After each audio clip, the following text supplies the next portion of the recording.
ॐ श्री गणेशाय नमः। गणेश पंचरत्नम्। ॐ मुदाकरात् मोदकं सदा विमुक्तिसाधकं कलाधरावतंसकं विलासिलोकरञ्जकम् अनायकैकनायकं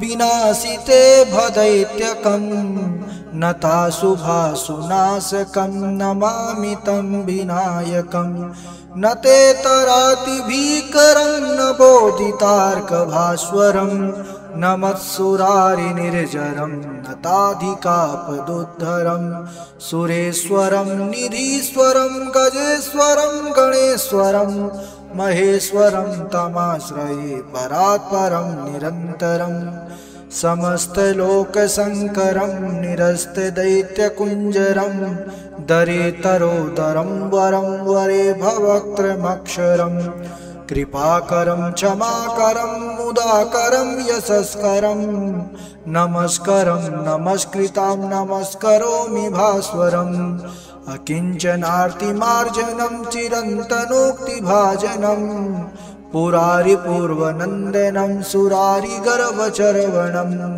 प्रपञ्चनाशिभीषणं धनञ्जयादिभूषणं कपोलदानवारणं भजे पुराणवारणं नितान्तकान्तदन्तकान्तिमन्तकान्तकात्मजा मचिन्तरूपमन्तहीनमन्तराय कृन्तनं हृदन्तरे निरन्तरं वसन्तमेव योगिनां तमेकदन्तमेव तं विचिन्तयामि सन्ततं महागणेश पञ्चरत्नमादरेण योर्वहं प्रगायति प्रभातके हृदि स्मरन् गणेश्वरम् अरोगतामदोषतां सुसाहितीं सुपुत्रतां समाहितायुरुष्टभूतिमभ्युपैति सोचिरात् श्रीमत्शङ्कराचार्यकृतं गणेश पञ्चरत्न स्तोत्रम्।